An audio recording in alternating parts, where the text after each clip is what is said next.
I'll watch this behind the scenes stuff, and I'll be like, Chris, take a breath and just shut your mouth for 2 seconds. But I can't.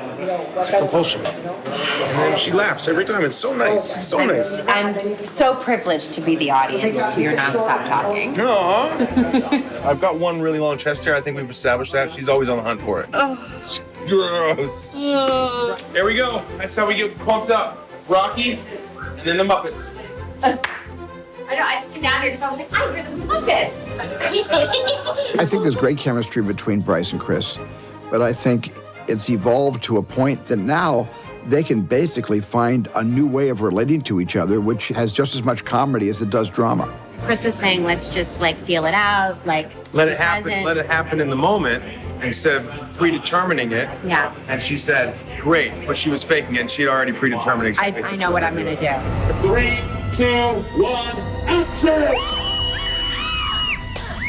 For this movie, I remember being so excited that we were going to be doing another movie, but I was also like, what is it going to be? I'm just reading the new pages for the ending of the movie, and it's awesome. Yeah. It's awesome. And reading the script, you know, I was just worried the whole time that I was going to die. Seriously, the whole time I was like, oh gosh, she's going to die. Okay, she survived that time. All right. Oh no, she's going to die. Oh my gosh. Someone dies. Bryce always wants to be so good at everything that she does, and you can tell. I mean, every take is getting better and better and better with her, you know? And you can ask her anything. You can ask Bryce absolutely everything, and she will give it to you. What up, J.A.? Have you met J.A.? And Chris all the time will give you new ideas, and from take to take, he will change everything, which I love. So I'll do the thing where my foot gets touched by lava, and that's what motivates me to get the roll going. Yeah, that's great. And then maybe even a second time into the log, and it's like, go, like, and I mean, it's like you got 10 seconds till you burn to death. Yeah. So just something kind of natural, like Supernatural, kind of like this. Like this. Just like that.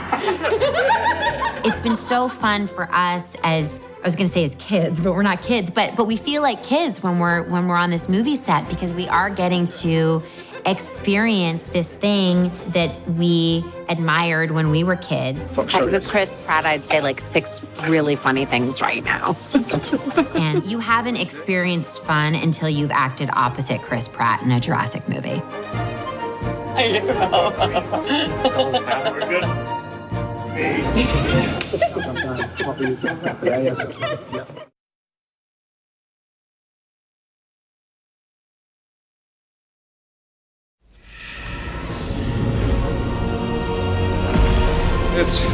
It's a dinosaur. In the book Jurassic Park, Michael Crichton figured out how to bring dinosaurs back to life in the 20th century, and he did it through science. And that's what really attracted me to the Jurassic Park movies. At the time, it was only one movie, but I wanted to do it in the correct way. And I didn't want to make a Godzilla movie. I wanted this to be a movie that was based on quantifiable science. I remember very well the first time I saw Jurassic Park. I think it's the first time I was in front of a movie and I was aware that I was watching movie history. I knew that from that moment on, everything would be possible to put on the big screen, no matter how crazy that would be, in a realistic way.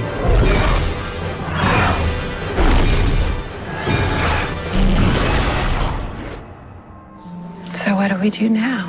When we were shooting Jurassic World, the fun thing to do on set was to talk about how this story could evolve.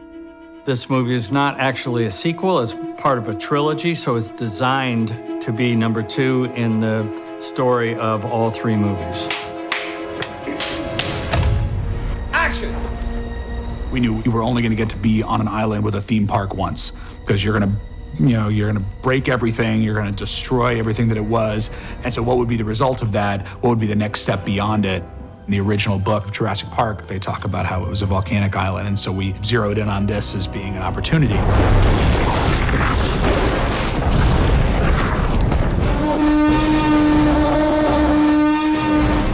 We're literally blowing up the island so that we won't go back to the island. We needed to move on. We needed to expand, and that's what we're doing in this film.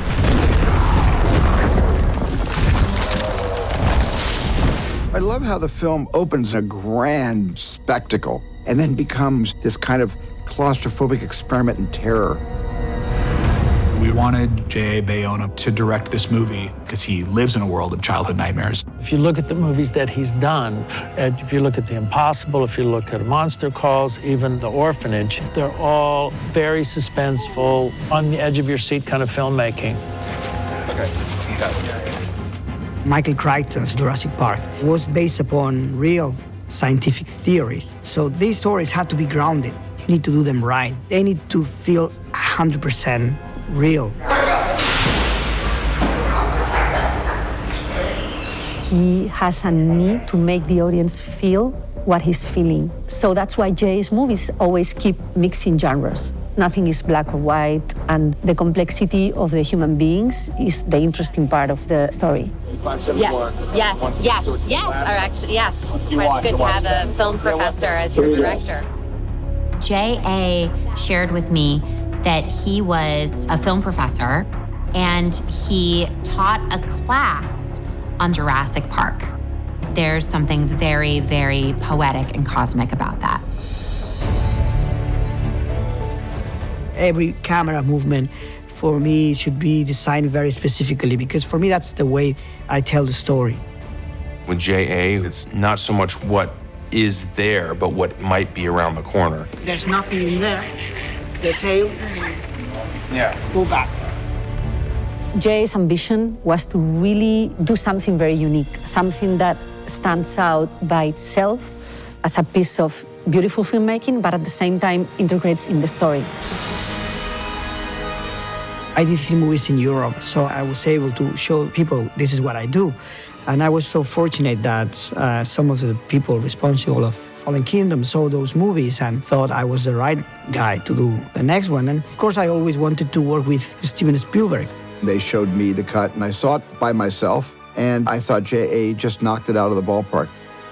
And for me, it was very special because I grew up watching these movies, and having Steven's approval was something very special.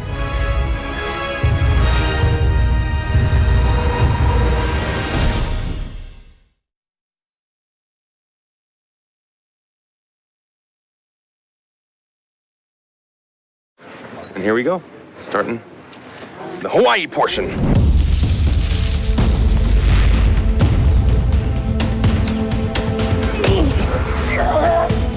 I was personally really excited to go back to Hawaii because being in the jungle, running from dinosaurs, that just feels like a Jurassic movie to me.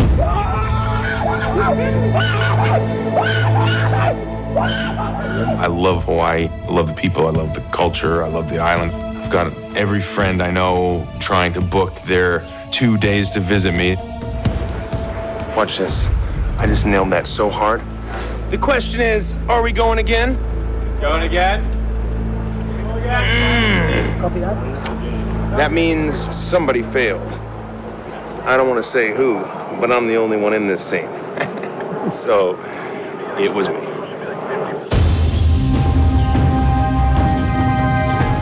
We shot in Kualoa Ranch, which is famous for seeing the Gallimimus running. That scene is iconic. This is what we've been looking at all day long. A nice view from the office. We're pretty lucky. Yeah, we are. It was nice to be here. It's awesome. It's a very playful universe. You come here, and we felt that we suddenly were in the middle of the Jurassic Park. It really gives us the feel, the look, a gigantic scope for this movie, which takes place in all of the locations we've been on before. Jurassic World is Hawaii. I mean, we see the jungles here. They're Jurassic jungles. When you want jungle, this is the place to come. It's where we came last time. We're going to be almost in exactly the same place, but we'll be using it for something completely different. There is a great scene when Owen is laid out unconscious in the jungle. He's waking up, and as the lava's coming towards him, it's engulfing the set. So we're going to do full fire here, fire bars, and then we're going to have some nitrocellulose slowly burning towards the camera. It's going to look like lava going towards camera. This is kind of stuff you do when you're a kid in the woods when no one's watching. And now the whole world's watching.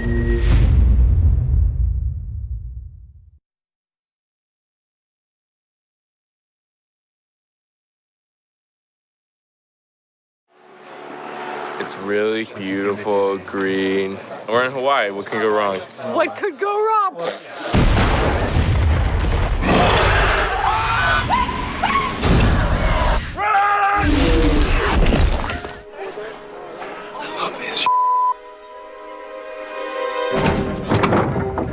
We're doing a pretty insane action sequence in the center of the film that starts at the bottom of the volcano inside in the bunker.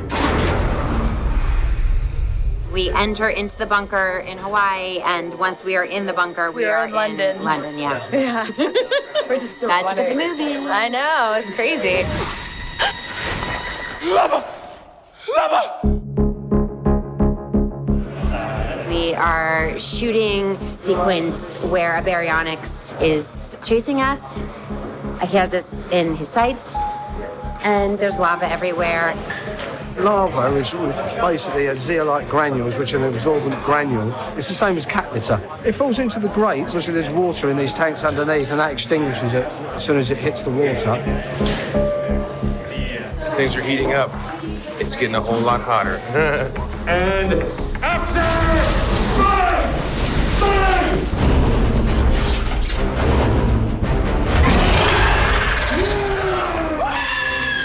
We wanted to see a dinosaur in a box, and the people have to get out of the box before the dinosaur eats them. We wanted to really try and open it up and bring in a new set of real dinosaurs, and we have a baryonyx in this movie. We have a full-scale baryonyx head that we're going to have on set and use that to perform with our actors on the day. It's days like these, when a dinosaur attacks, you're just like, should have stayed home. I told Franklin to get the chair, and there was this little like obstacle he had to deal with. This is when Franklin becomes a man. Franklin and Claire, we get out of the hatch, and we narrowly escape the baryonyx. And this is all lava. It's lava here, lava there, it's all on fire. What a cool job this is.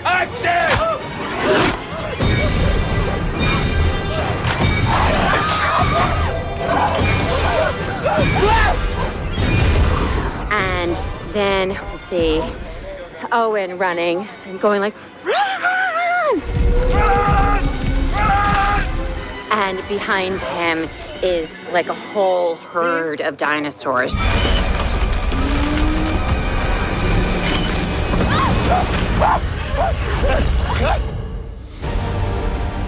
So we're running down the hill. And they clocked it yesterday, and I run, granted this is downhill, 75 miles an hour. Pretty cool. You have lava bomb explosions. This scene here is they're finished running down the hill. They run for safety, so they go behind the log. The dinosaurs run, they break the log in pieces. And it seems absolutely hopeless until they realize that they can get into the gyrosphere. What? I didn't pee before I got strapped in. Okay. Now I really need to pee. You can also do him in the ear.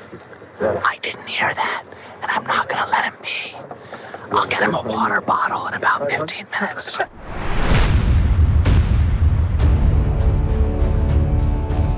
They now have a gyrosphere rolling down a hill.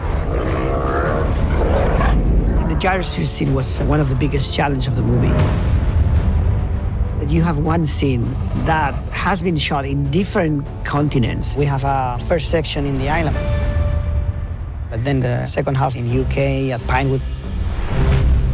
Shooting piece by piece and stitching this thing together, it's like putting together a 1,000-piece puzzle. It feels really exciting. We're in the gyrosphere right now, and we're about to roll off the cliff. And so they've built a roller coaster. What the hell? It's so steep. We're trying to get a zero-G moment of when the gyrosphere goes over the cliff. In a roller coaster, there's like a buildup before the big drop.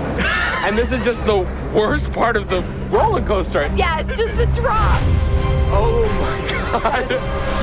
To take Bryce and Justice and put them in 35 feet in the air and then have them go and be dropped down. It's the only way that you're going to get that performance on their faces.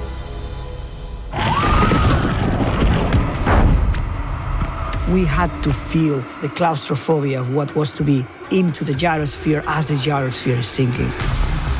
I got to learn how to scuba dive the other day. There's this really huge tank, I think it's 30 feet deep. This is crazy. One thing that I love in all the Jurassic Park films is a sequence of peril that really has nothing to do with dinosaurs. Once they get into that gyrosphere and they're sinking underwater, there's no dinosaur threat. They're just in serious danger. Ah! I want to go home! It's a terrifying scene to not only see, but to act in, because we actually had to do that. 18, 19, 20. It's just one big giant ride for us to experience, and it's all really fun, and you're gonna shoot it, and then that is what you see on the screen.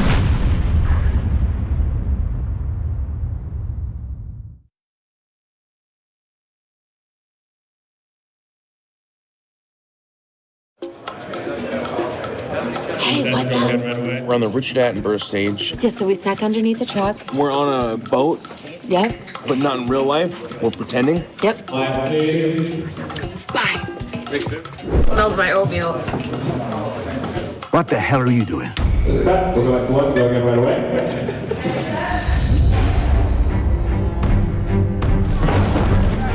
We need to get on that boat. Hold on!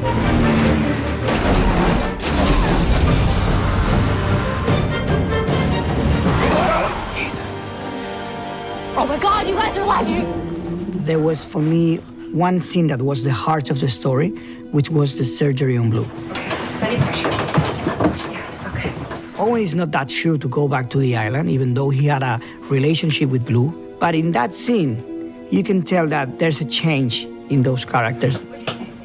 Blue has become a real character in this series.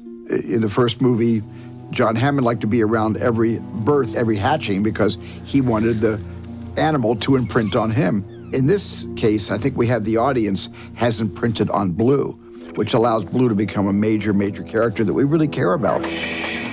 It was really helpful to have an animatronic version of Blue this time around, and to have a team of puppeteers beneath her was unlike anything we did in the first movie with Blue, because that was all animated. I mean, that's a massive range of motion that you've got. The work with the animatronic has been for us one of the most exciting moments in the film. What Neil did with the design and the mechanics of these animals was amazing. This kind of like shaking that was very effective. The actors hadn't really seen Blue in a full glory.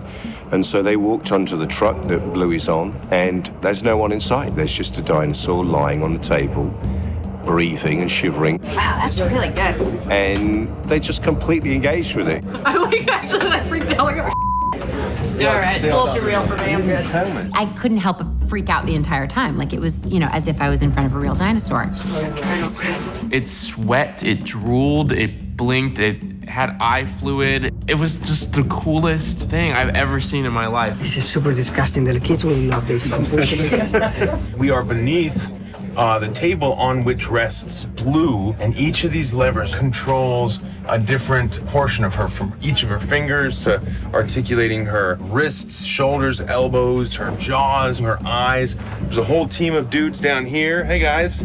Hi, Chris. What's up? And 3, 2, 1, and that's it. Go, go. It's amazing where technology and then this very ancient art of puppetry come together and you get a velociraptor.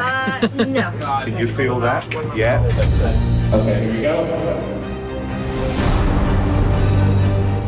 And action. We have our T-Rex that can be puppeteered from below and from the back. And so those scenes were built specifically to be able to use animatronics in a way that we couldn't in the first Jurassic World. The star of the first 4 Jurassic movies right here. It's really nice when you meet an icon, someone you grew up This helps. loving, you get an opportunity to work with them. It's really a dream come true. We knew that Brайs had to climb on board, and it weighs tons, and it has a huge amount of power and aggression, and so we also don't want to injure her. So there is a soft section in the middle of the neck, which is designed almost like a sort of saddle. There are grab handles that are hidden, so she can hold the T-Rex. Good job. You're making this look totally normal. So there's about 8 puppeteers. There's a person at the back that does the lifting of the entire body. There's a person, or 2, which operate the main neck. The head is controlled through a radio control system. There's another puppeteer who's looking after the eyes, the eye blinks. Another one that's looking after the breathing and the nostrils. And then one other person who's looking after the jaw. We wanted to get the feeling that she was snoring away and dribbling, so this floor became rather treacherous as the day went on. We mixed up a mixture of clear and white slime, which is pretty awful. Fantastic, man. That's great.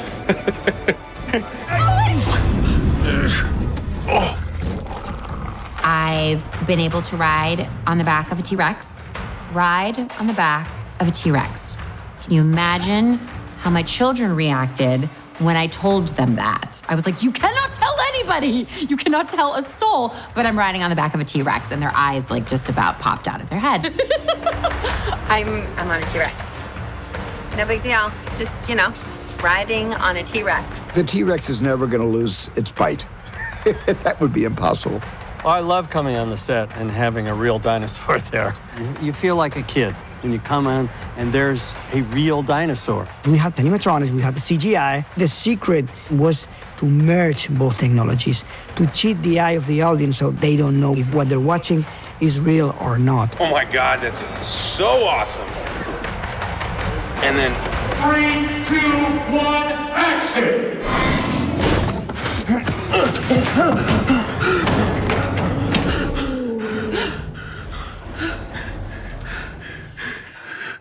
Did you see that?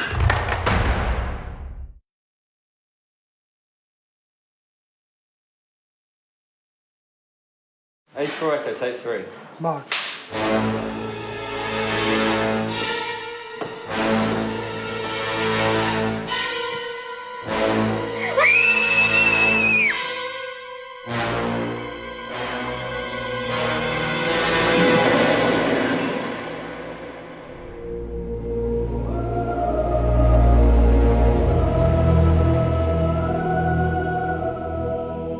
In the basement of the Lockwood estate, and it's the lab. They've got the DNA samples over there, and then they've got skeleton-y stuff, X-ray things over there. It's scary. In the basement of this house, Dr. Wu and John Hammond cloned the first baby elephant and then moved on to dinosaurs. See this massive, grand lab, and then you turn around a corner and there's this very ominous, isolated cage that has the Indoraptor in it. The Indoraptor, it's the perfect weapon. And it's the most dangerous dinosaur we've had in any other movie. It's a dinosaur, but it's really a monster. The Indoraptor is not a majestic creature.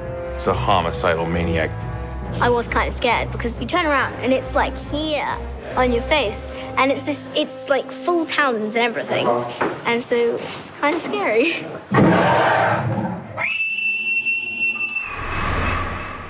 This is the claw of the Indoraptor, and it's quite heavy.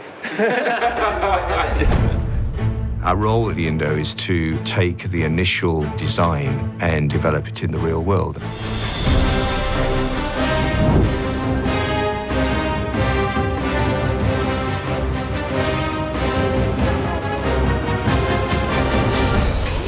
Clean bill of health. Ooh, there we go. To take the Indoraptor and look at that as a further genetic experiment is a really exciting possibility. And the idea that this is not necessarily 100% successful. We're seeing degrading of skin or flaking of scales. We're doing an insert head and neck and a hand and a leg, which have to interact with actors. The Indoraptor is puppeteered by 4 or 5 puppeteers. We have a guy on the jaw and a guy on the nostrils and lots of different parts of the eye. We've got a beautiful movement around the outside of the eye, and we've also got a fully rotational eye here as well, a bit like a crocodile. Go. Down. What I'm operating is the jaw mechanism here. So as I swing this lever forwards, we get the sort of full range of motion and then back to close. When the mouth is closed, there's a fantastic pattern to those teeth. So this rig was created specifically to provide something more of an eye line and something that you can actually perform on set so that the actors don't have to look at balls on sticks. And it also gives you the actual scale of the creature on set. It's getting a great response from the actors because it gives them a chance to respond to something in the moment. That is cool. We worked with the effects supervisor from ILM to develop the little idiosyncrasies to provide a good basis for his animation.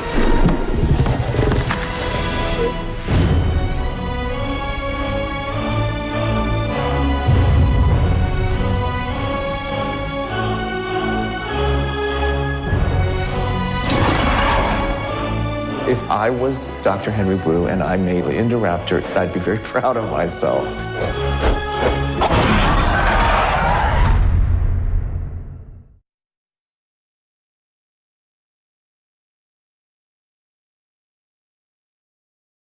It's awesome to be in a fight with two dudes who could definitely beat your ass in real life, but who are paid to lose to you.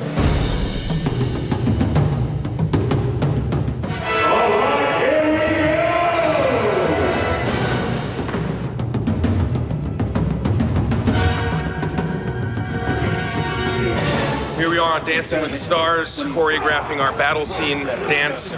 Really hoping America calls in and votes us to be the #1 dance couple. This is more physical than the first movie for me. They've taken the action hero element that worked in the first movie and expanded on that. Oh yeah.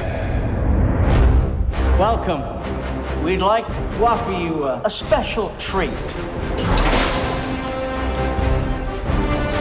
The auction sequence begins as just this scary moment in which the dinosaurs that you've known and loved are going to be sold off. Sold! Which, of course, goes wrong, because when did holding a dinosaur auction in your house ever go right?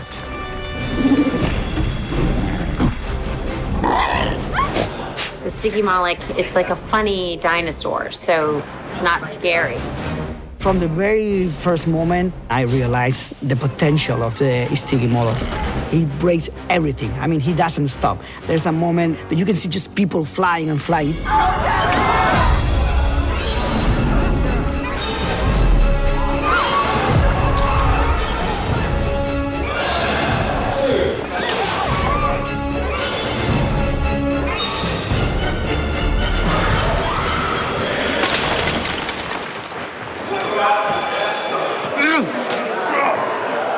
So this is our one and only big fight on a Jurassic movie. So this is Chris coming in, seeing the Stygimoloch doing its rampage in here. The first thing he sees is one of the guards about to take out the Styggy, so he sneaks up behind him. And then we're into this kind of big punch-up where he takes out 1, 2, 3, 4, 5, 6 guys. Hey, this is fun! Just because you have tattoos on your head doesn't mean you're a mercenary, okay? We're not mercenaryists. Hopefully there's a sense of irreverence, but also it has the thread of an action movie going through it. Just so cool.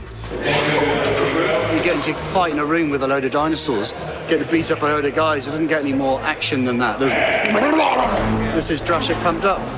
Make it count. 3, 2, 1, action!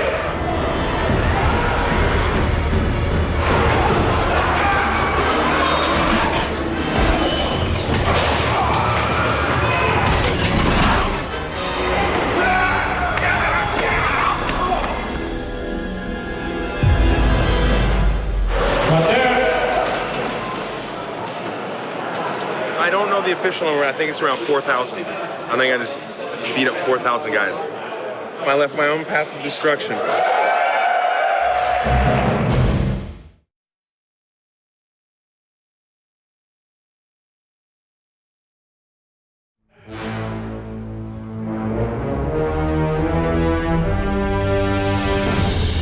I I think that the more important is the bad guy, the better should be the scene where they die. And we enjoy a lot designing those deaths. What we're doing now is a dinosaur is ripping my arm off and eating it. That's why I've got the green sleeve on. It makes the arm disappear. It looks like they can make it look like I have no arm. Kind of doing a switcheroo. We're using Ray's actual arm on the other side. We're doing a really basic sort of theater trick here. Ted drops, but my arm remains in its mouth. And then obviously you can't see me, but you can see my arm. There's a reason for this. Here we go. Action! And 3, 2, 1, fight!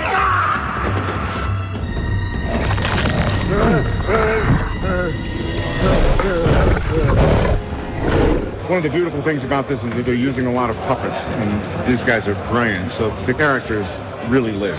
It's pretty cool. I'm a big fan of puppetry. What a good girl. Oh, she's a good girl. Yes, a good girl. You can tell by the performance of Ted Levine that when he's dying and he has the Indoraptor in front of him, you can tell that he had something real.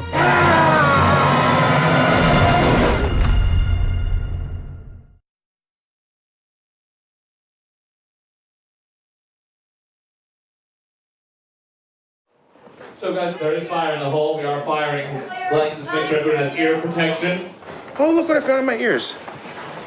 Little chunks of potato. Am I speaking loudly right now? Yes. I got in earplugs because I'm about to shoot this gun at that dinosaur's face. So once you have the gun, Chris, we can just put a little pre-frame here.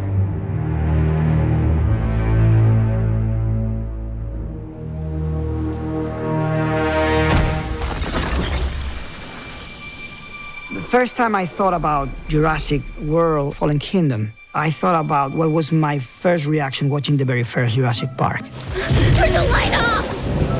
And I remember the fear of being in front of a T-Rex. And the suspense of the kitchen scene with the velociraptors.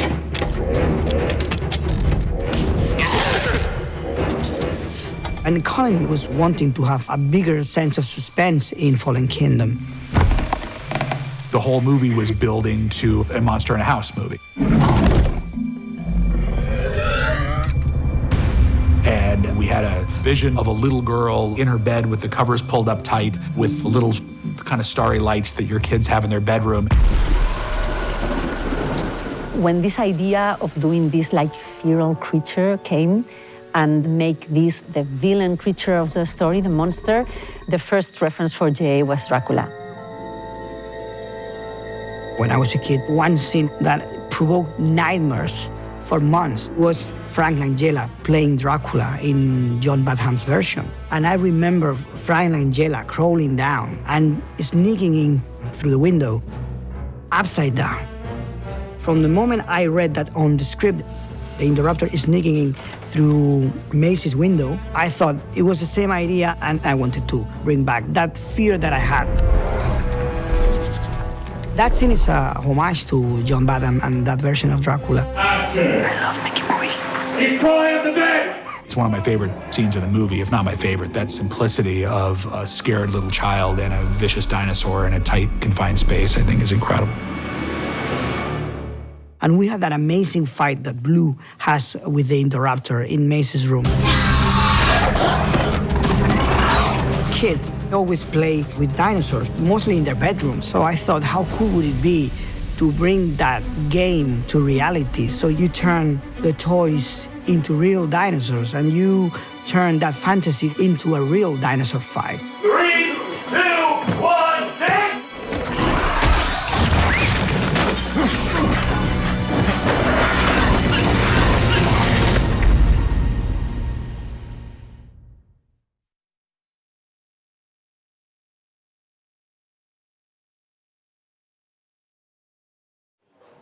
So guys, we're gonna shoot one. Since the first movie, Jurassic World, came out, and, you know, just so blessed. It was such a big hit. The best part has been able to ask for really weird things in my contract, so every set, I have to have a wooden horse that I can play with in between takes. Really keeps my mind off things, keeps me in character. Okay, thank you, everybody. Oh, here we go. Okay, let's get Chris on his horse.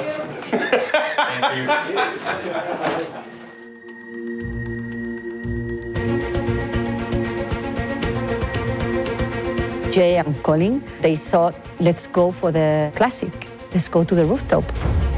Let's make this almost Western-like confrontation at the very end. To me, it felt the only way to really surprise people. Instead of trying to go bigger, now we have 6 dinosaurs fighting. It just seems like the way to do it is to go smaller and more intense and just a little deeper. It will be a bit like Hitchcock's Vertigo, but with a monster. So that should be pretty cool. The rooftop sequence we were drawing in so many different versions before we had a set absolutely established. JA would want to see something, so then the set would have to change to be able to make this idea work.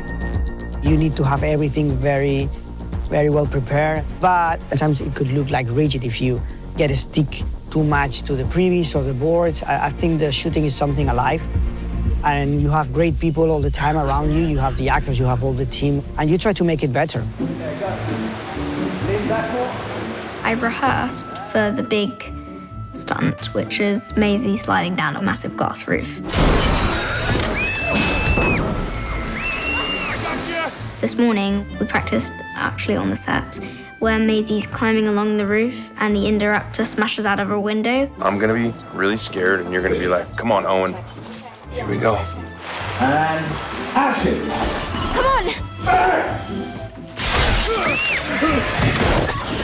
Just working with Izzy, who's earned the name The Kid Rock, because she does all her own stunts. Hello!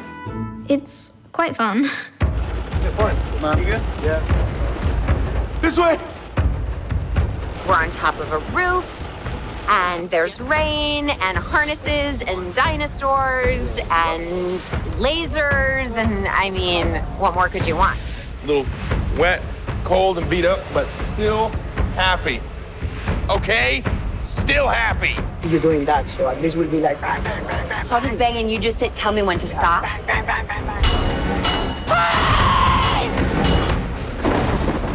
You can imagine how complex it was to shoot the fight between Blue and the Indoraptor, because it was such a small place. Since you're up there, you can come back down into whatever piece you want of him smashing into the glass and the glass breaking. Yeah. And you need to deal with all the visual effects and the action. 3, 2, 1, action!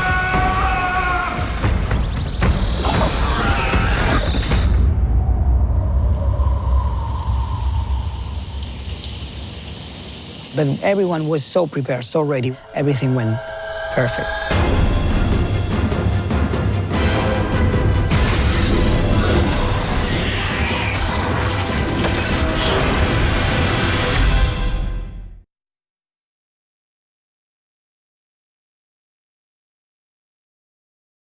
You're implying that a group composed entirely of female animals will breed? No, I'm simply saying that life finds a way. Honestly, the best thing about this movie for me is the fact that Jeff Goldblum is in the film. The best thing? Well, maybe it's the dialogue from the first movie. If I was given that dialogue, I think I could do the same thing. That's all I'm saying. Life finds a way. Did that do it for you? No. In the last century, we amassed a landmark technological power, and we've consistently proven ourselves incapable of handling that power. One of the things the Jurassic movies have always been about is the theme of uncontrolled science. And the person who was the best analyst of that was Ian Malcolm. He embodies the spirit of Michael Crichton. He's in the original book, and he is sort of the voice of reason. We altered the course of natural history. This is a correction. I'm really happy that Jeff Goldblum is back with us in a way that really brings science and ethics and morality together. Here I am talking about dinosaurs again. And it feels like I never left. It was so exciting for everyone involved in the making of the movie and for everyone who loves Jurassic movies. And it was great to see him again after 20 years playing Ian Malcolm. From the very beginning, from the very first take, you can tell that he was Ian Malcolm again. That was something to see. Are you suggesting that the Almighty is taking matters in his own hands? Senator, with all due respect, God's not part of the equation. I like this character. And so I'm enjoying myself no end, you know. It's a precious little privilege. And I've only got a day here, but I've enjoyed myself. And J.A. Has been fantastic at articulating the issues in the movie and maybe by my character of the misuse of science and bad ethics and all of that. We've convinced ourselves that sudden change is something that happens outside the normal order of things, like a car crash, or that's beyond our control.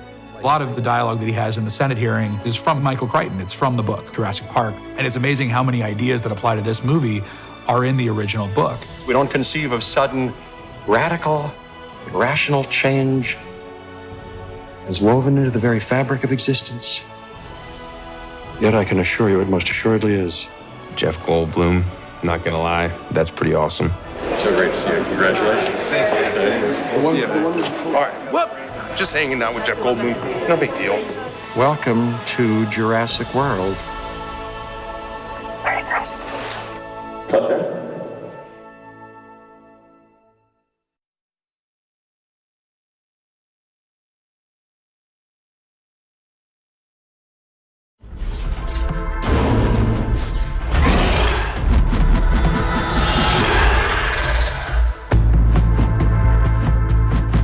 In a Jurassic movie, it's so important the level of reality in recreating those dinosaurs. They need to feel 100% real. I think the secret behind the work that we did in Fallen Kingdom was to merge both technologies, to cheat the eye of the audience so there is a moment that they don't know if what they're watching is real or not.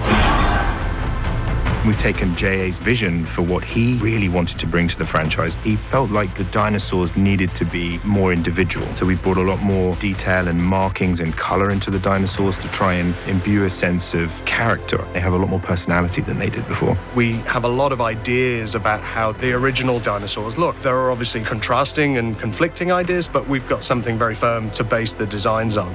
You have to look at the other films because they've established a way that these dinosaurs move. But at the same time, the technology we have now has enabled us to introduce muscle sims and skin simulations. So it's partially about being correct anatomically, but it's also about trying to get the right character into these animals and how they might react in different situations.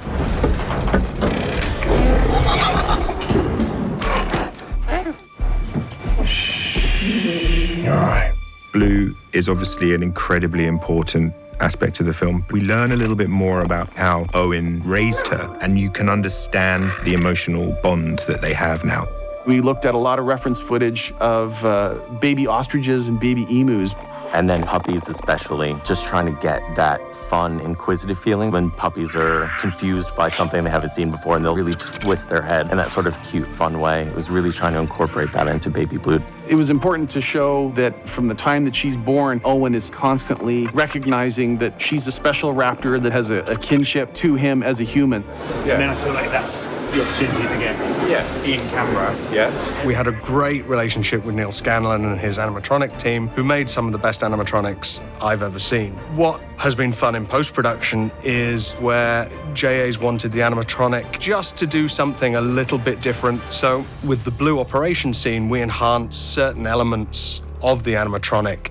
We might, for example, just replace the tail in one shot, or in another shot, we would just replace one of Blue's claws. It was always quite enjoyable playing CG versus animatronic guessing game with JA. Not even myself, when I was doing the reviews of visual effects, I knew what I was watching, if that was real or not. And that is the goal. When you create something that looks 100% real and you cannot tell if it's animatronic or CGI.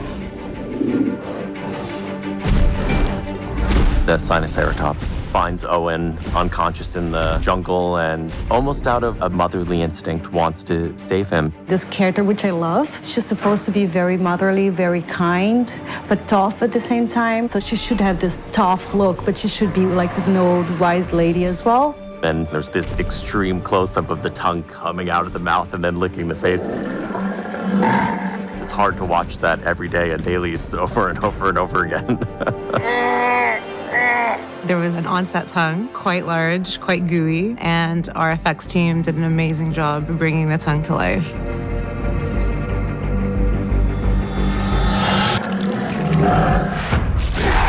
The Indoraptor, obviously, taking elements of dinosaurs we know were real, such as velociraptors, and dinosaurs that were already genetic, such as the Indominus Rex on the last film, and inventing a new dinosaur from scratch was incredibly exciting. A lot of it came from early animation tests, seeing what looked scary, and then conversations with Jay about trying to find that personality for Indoraptor. JA started to bring references from Nosferatu. Very specifically, the front teeth and the long claws are definitely referencing the Nosferatu character. And then the next step for designing the creature was the movement and what's he going to do that's slightly different to other dinosaurs. I had found reference footage of a crocodile bellowing, and they'll vibrate their throats. And it was such a cool move and gives such a sense of presence to the animal. Here's a few tests of the Indoraptor walking. And this just lets us test drive the asset under motion before we take it into shot production. JA also introduced a very interesting concept, which is that this dinosaur is not a finished product. So there's all sorts of imperfections that were pretty exciting to bring to life. He has all sorts of facial tics. It was an interesting challenge trying to figure out how to portray involuntary twitches and tics, where the head would sort of twitch in an odd, uncomfortable way, and the shoulders would twitch in sort of a strange way, and just creating this sort of uncomfortableness when you were watching the character on screen. There's a shot in the film where Maisie and the Indoraptor's faces are sort of merged as one. There's a symbiosis between the two, and that shot seals that concept. It was a JA concept for sure.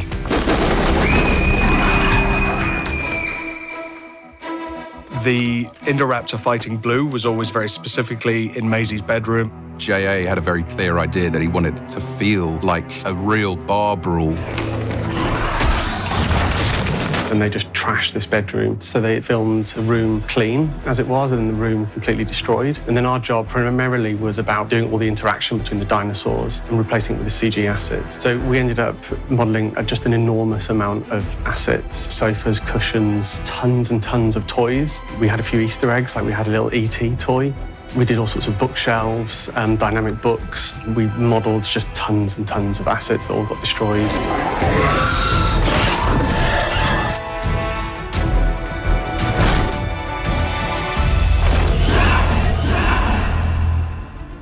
It was decided that Blue really should come and save the day one last time.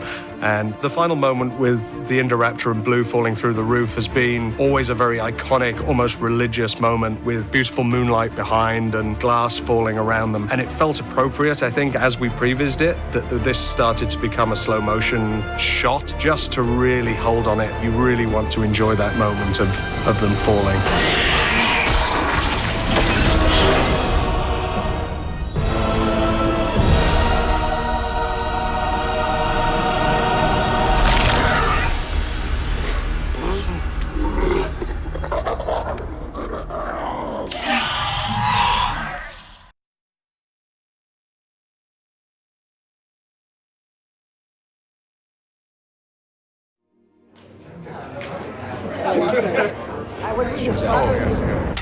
The fact that we're all able to be together and be with Jeff Goldblum, I think he deserves a round of applause.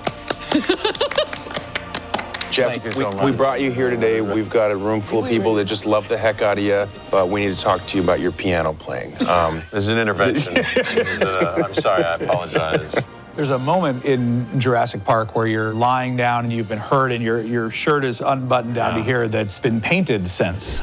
Almost like a fresco because it's so iconic. Did you imagine when you were shooting it that was going to enter the art world as a piece of valuable art? And that I would own maybe like a little bobblehead of that and that is currently in my home. Really? Yes, you have that? I've never seen it. I haven't seen it. I've seen a picture of it. No, Pretty I amazing. certainly didn't imagine that. And I don't know how we did that. I don't know how that came about. We were shooting and I don't know how that came about. Whose idea was it for me to take my shirt off? Did you ever hear the story? When I first met Steven Spielberg at Amblin, he came in, he said, you know, there's a movement afoot, a new rewrite is happening, and your character, Ian Malcolm, is being written out. Yeah, We want to probably give these funny lines and kind of incorporate your character into this Sam Neill character. There's fun in that. And I kind of, there on my feet, not that it made any difference, I said, well, geez, I don't know. I think you might want that character because of this and that.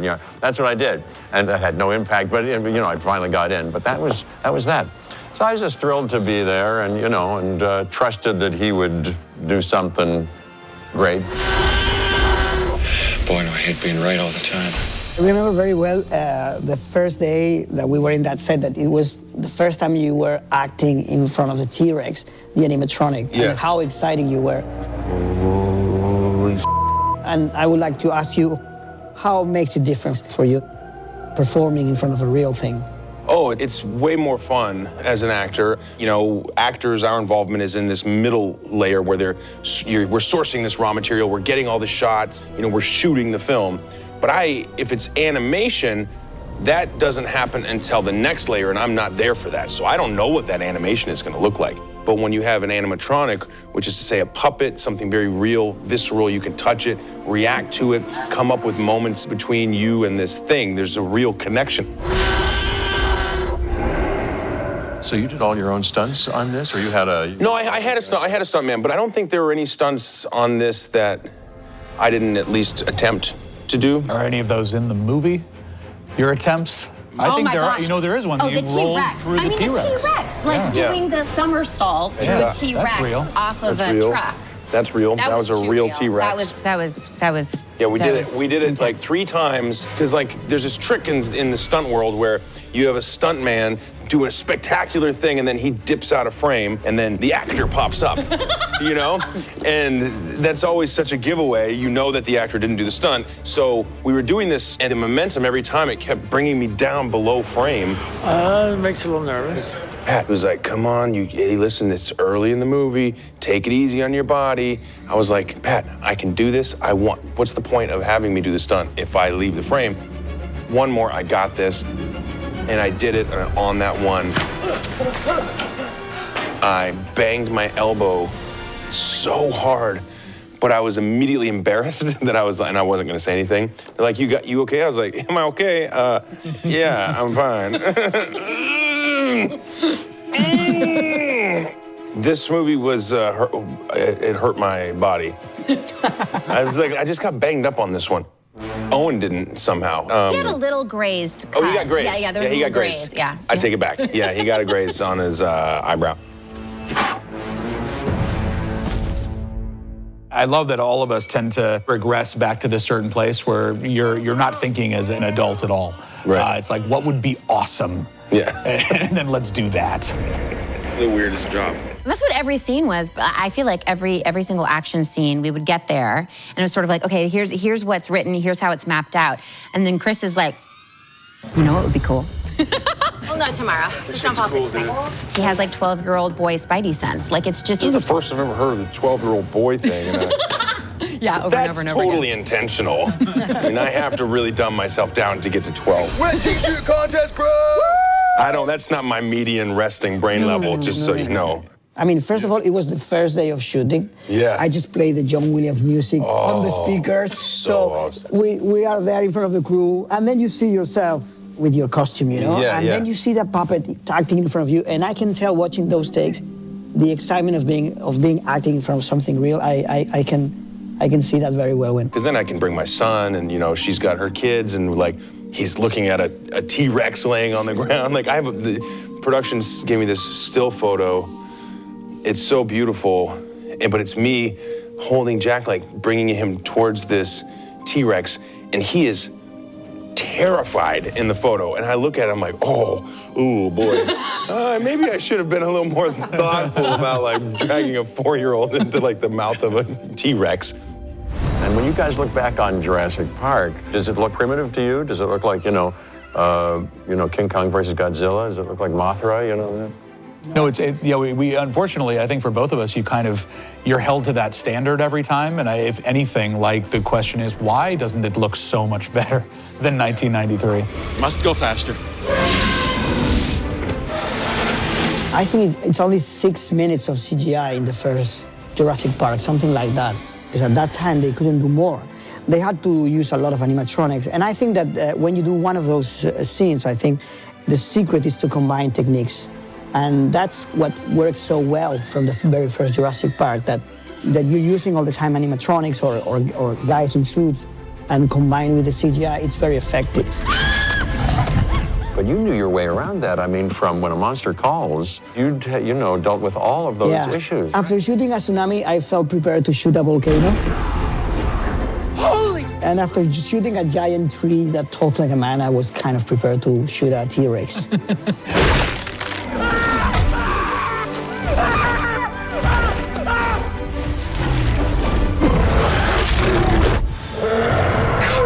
There are these reaction videos that are online on YouTube of people watching the trailers. And what they'll do is people will make a compilation of all of them and they'll put them in this grid. So you're watching different people react in real time as they laugh and they are surprised and they can't believe there's a Carnotaurus in it. I will sit and watch that for a while. And it's very entertaining and it's like having the lights on in the theater. Dang. Yes, yes. People at my gig come up to me and they say, hey, can I film something? Do that scene with me you did with Laura Dern. And they give me a glass of water. Yeah, and they want me to do that, you know. That's really what they want me to do. I'm going to ask you to do that again. There's like this memeable thing that happened with Owen when he was trying to back down the Raptors as they moved towards him. I thought that was pretty cool. Okay. I get that sometimes where someone will come up to me and they won't even say anything, but they'll just adopt that posture to show their appreciation. The most meaningful and awesome kind of like fan exchange was after my son saw Jurassic World. He just absolutely went berserk, wanted to see it again instantly, demanded on having his like entire room is all Jurassic World. He has Jurassic World sheets. And I think as a mom, seeing that, you know, there's nothing better than that at all. That's right, that reminded me. I did this morning. I showed him the Jeep commercial that we did of me getting chased by a T-Rex, my 2.5-year-old boy, and he just goes, again. He just wants to keep watching it. Yeah, you guys must be exhausted. I mean, it's, you know, I do nothing and I'm, you know, I want to go lay down. But this is Herculean, what you're doing. I mean, your parts in the movies, I can't imagine. It's, you know, it's like a marathon. It is, and I don't know if you felt the same thing. There's so many times when it doesn't feel big at all, though. You know, the difference between, because we both made small films and big films, in the end, it's just a group of actors and a director in a circle trying to make something feel real. And how many, you know, concentric circles of people go outside that little core changes, but in the end, it's still that core. I think this is my favorite setup. No? There you go. And that's how a movie is made. All right. Thank you. I was going to say, how do you keep telling this story?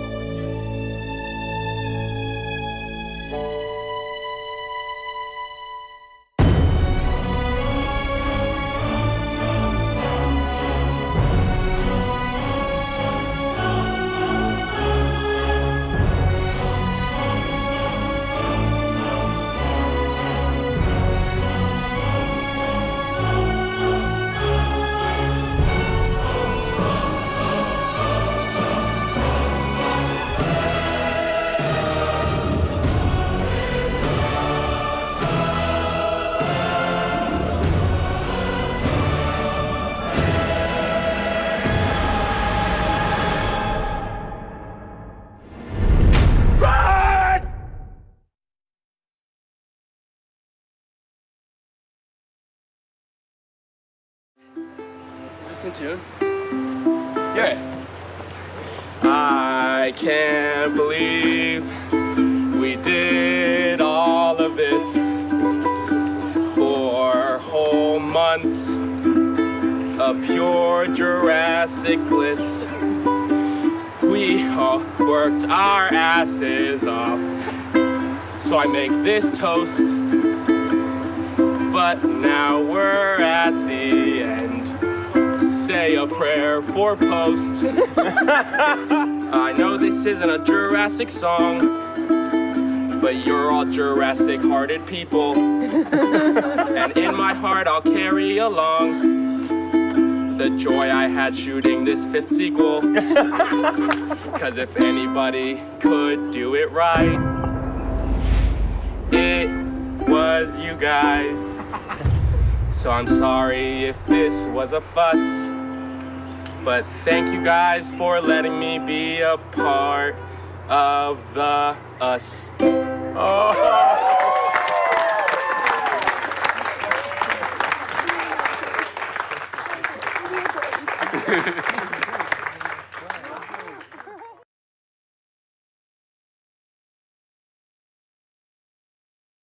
I'm here with Vivian Baker, makeup artist to the stars. I'm her very favorite actress she's ever worked with. We met doing, I guess, the first Jurassic? Yeah. Now we're here on the sequel. So you're applying mud, but it's a combination of dirts and bloods and muds. Why don't you just throw mud in my face? Here, would you like for me to? No. But the reason you don't just throw mud in someone's face is because you might shoot one tiny piece of this million-piece puzzle one day, and the other piece a month later. It's called continuity. And dirt, I think, is the hardest. As he sweats, it breaks down in a really groovy way. So I like it to look real organic. Yeah. Very real. Very real. How did I get so lucky to be with you? When we did the first Jurassic, you were so particular with my mustache. You trimmed it with scissors. So we stuck together since then. Yeah. We got a rhythm going. We got a rhythm. We got to figure it out. This is Mary Mastro. Right. She does hair. It's been particularly challenging working with my hair. It's sweaty. He runs around a lot. She has to throw mud in. I think there's some mud in the side. She's also had to dye my hair a couple of times because I've been in and out of a pool for all the water work, and there was a lot of chlorine in the pool. With a lot of chlorine, and bleached his hair. my hair blonde. But that's proprietary, secret knowledge. Don't tell anybody that. We've worked together since the first Jurassic. The first Jurassic. Done now every movie since. Yeah. On a scale of 1 to 10, would I be like an 8 or? Oh, you are a number. No. You are number one, Big Daddy. Wait. I said you were number one. I just feel so blessed. Chris Pratt here on the set of Jurassic World 2 with my friend Chris Murphy. He's a sound engineer. Right now he's putting a mic on me. You ever see one of those movies with mobsters and they go, "You wearing a wire? You think I'm wearing a wire?" Well, this is a wire. We're just rehearsing. After rehearsal, I need Chris to, my mic slipped off. It's called a lavalier mic. And oftentimes when you see actors flip out on set, it's because they forgot their lav mic was on. So, how long have you been in the business? 15 years. 15 years? Is there anything that you've worked on that people at home might know? Harry Potter films. Oh! Fast and Furious. Oh, sweet. Yeah. Who do you think would win in an arm wrestling match, Vin Diesel or the kid who plays Harry Potter, Daniel Radcliffe? I think Hermione would probably... Yeah, Hermione, yeah. And what's like your favorite movie? Paths of Destruction. I mean, Chris Pine was amazing. Absolutely amazing. Path of Destruction is starring Chris Pratt. Not Chris Pine. My name's Chris Pratt. I'm here with Greg, Dean, and Mike, and they are in charge of this thing called the Edge. Action! You're going over big rocks, stumps, logs, bumps, things that are gonna make a camera bounce up and down, but this thing stays perfectly stable the entire time. It's multiple gyros that are stabilizing the camera and the head itself while we're going. Run! We can go uphill, downhill, off-road, on-road. Yeah. Chasing Chris around everywhere. This crane goes 26 feet long, and we can go over 100 miles an hour, no problem. That sounds like it's a lot of fun. Yeah, it's really taken over how we can work with talent, being able to get the camera right in there to increase the action and actually shoot it for real. And they clocked it yesterday, and I run, granted this is downhill, 75 miles an hour. Well, you had a wind. Yeah, I had a wind on my back. Seven mile an hour wind. Yes. We did Fast 8. Oh, yeah. Fast 7, Fast 6. We should remake Bullet, don't you think? You shoot it, and I'll be Steve McQueen. Excellent, Chris. Well done. That's rehearsal done in the water for now. This is Pete, who's been helping me through this process. Pete, what do you do in the movies? What we're just doing here, looking after yourself, making sure that you're all safe. Have you worked in movies a lot? Yeah, I'm 17 years in safety diving. I've done all the last 4 Bonds, Mission Impossible. Okay. Last 2 of them. A couple of small little movies you may have heard of. And The Mummy. With Tom Cruise. Tom again. Now, ranking me against Tom Cruise with our underwater work. Like, how much better am I? Like, significantly better or just like a ton better? Oh, that's not my place. That's good. Good answer, Pete. Good answer. Oh, man. When you do underwater work, you work with great crew and people like Pete, who for 17 years have been helping actors like me look like we know what we're doing underwater, which we don't. See, I almost fell off the platform just now. By the way, I'm treading water this whole time. I'm like a water polo player. I'm not standing on a platform just a few feet below the water. So here we are at some airport in the middle of England, I believe, right? I'm with Justice and Daniela. Do you remember the first time you saw Jurassic Park, the original? Yes, we used to take family road trips, and we would all like pile in the van and watch the Jurassic Park movies in order. Yeah, all my siblings would like try to like look away, and I was like, eat the guy, eat him. Jurassic was one of the first VHSs that I had. You know the scene where the T-Rex breaks through the top window of the car? I wanted to be the girl. She was did a great job. Also, Jeff Goldblum. When you get to meet Jeff Goldblum, will you say anything to him? I'll just will be you like, play sir, cool? I love you. Shake. I saw it in the movie theater. I saw it twice opening weekend. And it was really kind of like my movie that really formed and shaped me. I was about maybe 13 years old when it came out. That's awesome.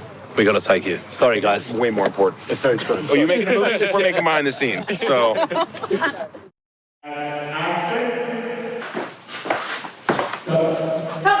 What do you think, Jody? Was that the martini? That was martini. Now Jody can have a martini. I've got one in the trailer. She's got one in the trailer? Yeah. Had it, girl. So this is Jody. Jody works as a PA. Yeah. She's a production assistant, which is a very instrumental part of the filmmaking process. What other movies have you worked on that maybe people at home might know? The last Mission Impossible. Worked on a little rom-com called Man Up. That was one of my favorites with Simon Pegg and Lake Bell. Oh my That was gosh. cool. Who would win in a fight, Simon Pegg or Tom Cruise? Well, they're on the same side.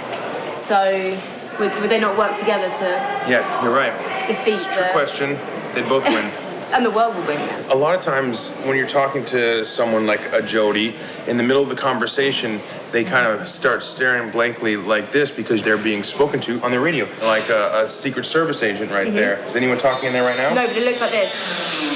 Yeah. Copy that. Yeah, that's awesome. I would like to introduce you Hello. to Kelly Krieg. She is part of the script supervising team. Explain your role on film. A script supervisor does everything script-wise, dealing with actors and director, eye lines, slates, cameras, paperwork, walking back and forth non-stop, dialogue changes, rewriting the script, but also post-production, effects numbers, the camera department, getting detailed set up, a couple of horses and sheep, a big herd of our puppies. And that's what I do. Das ist fantastisch, ja. Anything else you wanted to say to some of our fans who are watching in Germany? Oh, in Germany, yeah. Aus Hawaii, wir grüßen euch, die deutsche Fans. Wir sehen uns im Kino. Wir sehen uns im Kino.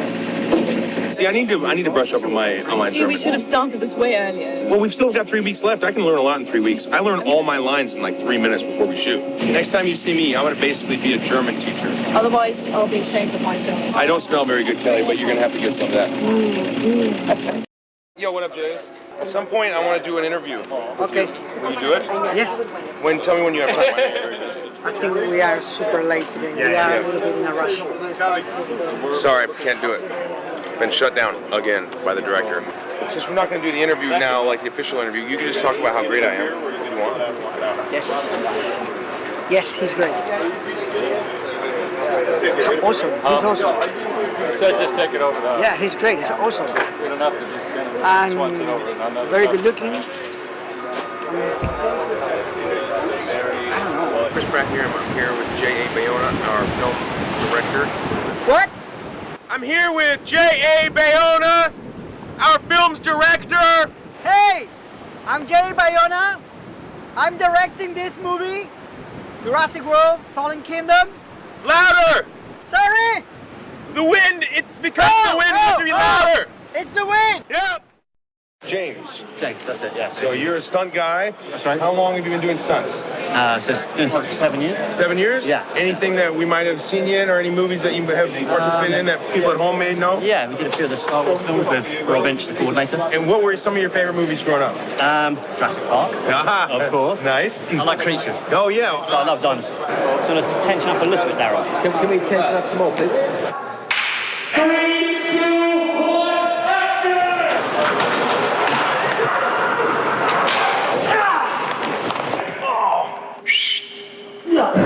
How many times did you do that? Four.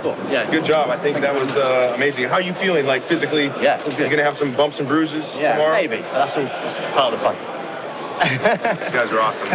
They never complain. I complain all the time. Yeah, it's true. Yeah. Nice job, man. That was killer. That was awesome. Ready to fly again? Yay! Okay, you need to know something about Rochelle, who is a stunt woman extraordinaire. Well, go My ahead. double. What's your name? Rochelle. And what do you do in this business? I'm a stunt performer. Slick. What are some things that you've worked on that people might have seen? Maleficent. Nice. Fast and Furious. Stunt What else performer? did you used to do? I am Poe from the Teletubbies. That's right. She's Poe from the Teletubbies. Okay, that's just Poe now. Isn't that crazy? That's really cool. Thank you, Dad. Yeah. I'm Poe. Oh my god. It's freaky. It's freaky. pretty Did you watch freaky. the Teletubbies? Yeah, I don't remember it. It's just freakier when you see a person doing it and you're like, I know. It scares children, I'm aware. It scares my cat as well. Does it? That's really cool. Thank you, Rochelle. You're very welcome, Chris. So this is the last shot of the movie. Chris, what's your job on this movie? I am an actor. Can you tell me some of the other movies that you've worked on in the past? You may know me from Jurassic World. Yep. For somebody who doesn't really know what an actor does, how would you describe what your job is and what are the most important elements of your job? It really depends. Today, it is important for me to walk down a stream and turn my head a certain direction and squint my eyes. 3, 2, 1, action. And other days, I might be running away from something, so it's very physical. It's only 20 yards, so I can't get to top speed. I'm probably only going 60, 65 miles an hour on that run. And then there are also moments of fear and a little bit of levity. Chris, what was one of your favorite movies from childhood? One of the movies that made you kind of want to do this? Anything with Jim Carrey and anything with Sylvester Stallone. Your career is a combination of Jim Carrey's and Sylvester Stallone.